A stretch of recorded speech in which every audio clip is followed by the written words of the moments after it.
Halo, Assalamualaikum warahmatullahi wabarakatuh. Kita ketemu lagi di hari ke-9 dari rangkaian 21 tips marketing untuk tahun 2021. Jadi yang baru tergabung di video kali ini jangan khawatir, masih bisa ngejar video-video sebelumnya dari video 1 sampai 8. Dan yang baru bergabung juga jangan khawatir, juga masih ada video-video berikutnya nanti sampai hari ke-21 atau tanggal 21 di tahun 2021. Perkenalkan, nama saya Faisal Alfa dari PT Fortuna iMark Trans atau iMarks. Kami adalah perusahaan konsultan pemasaran yang berbasis di Kota Malang. Dan khusus di hari ini pembahasannya adalah terkait dengan pertumbuhan juga, tapi pertumbuhannya adalah pertumbuhan aset digital.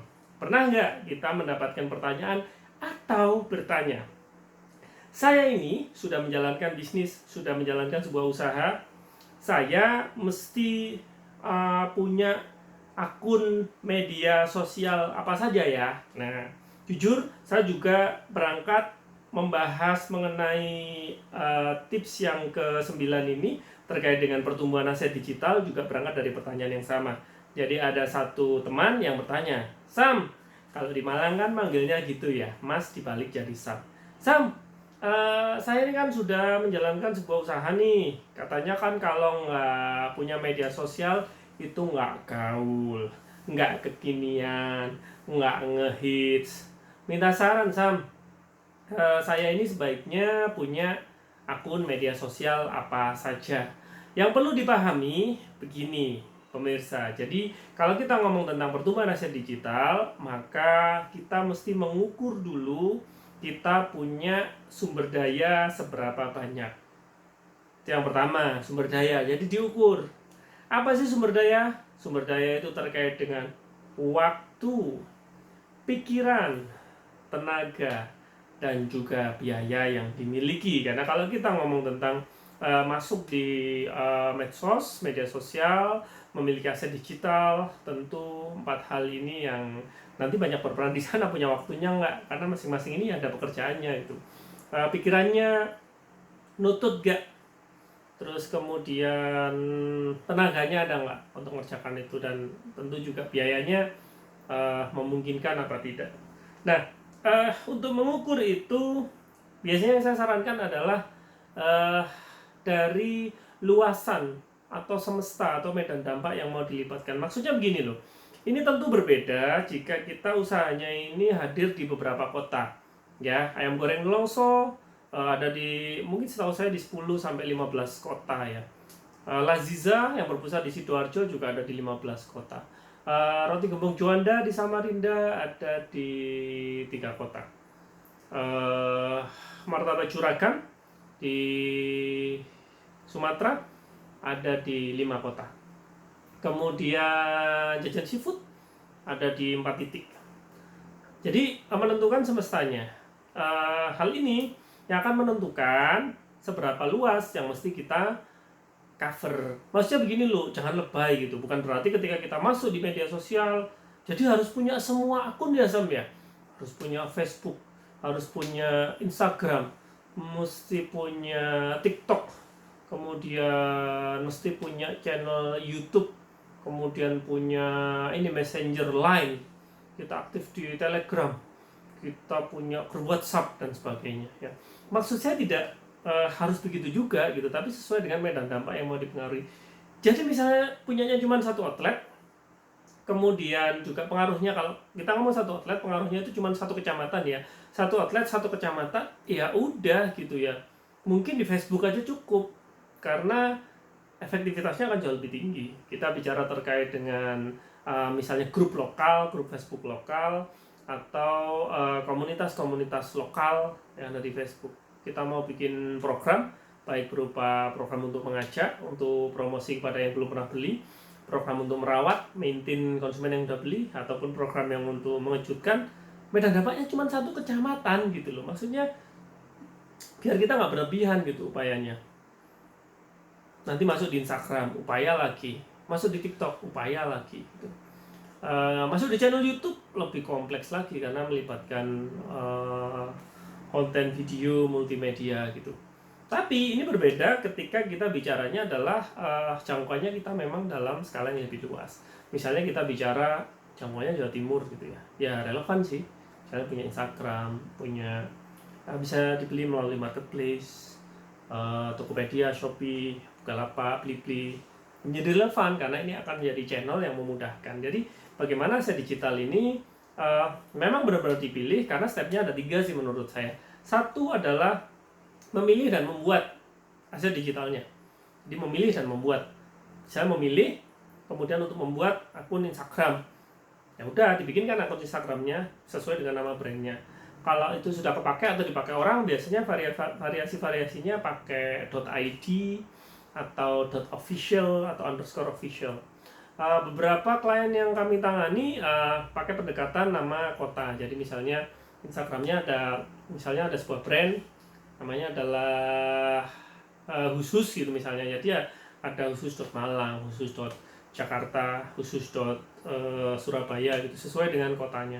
Karena nanti memudahkan untuk setting iklan, kemudian maintain konten dan sebagainya. Jadi memilih dan membuat, menurut saya itu adalah langkah pertamanya. Tapi tidak berhenti sampai di situ. Jadi memiliki aset digital itu tidak sekedar bikin ada, itu satu urusan. Padahal urusannya ada 3 kan, saya sampaikan tadi. Bikin ada, oke. Adapun dilengkapi kan, misalnya kalau Instagram dilengkapi bio-nya, dilengkapi dengan profilnya, dilengkapi dengan highlight-nya. Ya, pekerjaan semua itu. Terus yang kedua adalah bagaimana itu di-maintain. Maintain itu artinya bagaimana itu dibuat konten yang berkala. Karena media sosial menurut saya seperti brosur. Jadi kalau kita bisa berhasil dengan brosur secara fisik ya, kalau satu desainnya bagus, 2 jumlah nyebarnya sering, 3 adalah jumlah cetaknya banyak, sehingga cakupannya lebih luas. Sama juga sih sebenarnya di media sosial, mesti bagus ya, kita bicara tentang konten ya, terkait dengan konsepnya, relevansinya, korelasinya dan sebagainya. 2, nyebarnya mesti sering, jadi kita mesti posting sering-sering, dan ini upaya juga loh, serius, ini upaya juga, kerjaan juga maksudnya ya. Dan yang ketiga adalah nyatanya mesti banyak supaya nyebarnya luas. Kalau di media sosial berarti bicara tentang iklan, jadi kita nge-ads, kita membelanjakan dana iklan supaya bisa menjangkau audiens yang lebih luas sesuai dengan profil yang kita sasar. Kebayang ya kompleksitasnya. Jadi satu adalah bikin, yang kedua adalah maintain, yang ketiga adalah optimasi. Ya, bagaimana ini dioptimasi dengan kata kuncinya, dengan keywordnya, dengan hashtagnya, dengan setting untuk iklannya. Wow, kerjaan sendiri itu. Makanya ada agensi yang menangani itu. Saya pun bikin perusahaan agensi untuk nangani atau bantuin itu, karena ya kadang-kadang para pelaku bisnis pada akhirnya kan menyerah di titik ini. Kenapa? Karena ternyata kompleks juga gitu pekerjaannya. Karena di aset digital ini ya, satu mulai dari konsep. Setelah konsep kita bikin konten, setelah konten kemudian diaktifasi, diposting, diiklankan dan sebagainya. Habis itu direview kan, hasil capaiannya itu kerjaan sendiri gitu. Makanya beberapa lebih nyaman pakai agensi, yang udah serahkan pada ahlinya gitu loh. Kita fokus di keahlian kita untuk memproduksi barang maupun jasa yang berkualitas. Urusan untuk media sosialnya dikelolakan aja gitu. Tapi kalau mau dikelola sendiri pun maupun dikelolakan pada vendor, pada prinsipnya sama. Satu, tentukan dulu bottom line-nya atau titik nol sebelum itu di treatment, atau titik nol setiap bulannya, sehingga kita tahu ini startnya dari mana. Kemudian juga kita tentukan target ya, peningkatan dari aset digitalnya. Ini macam-macam ya. Kalau YouTube berarti subscribernya nambah berapa targetnya, kalau follower kalau Instagram followernya, TikTok followernya, atau jumlah view-nya. Jadi indikator-indikator yang jelas, dan ini memudahkan sebenarnya kalau di aset digital karena semua angkanya ada.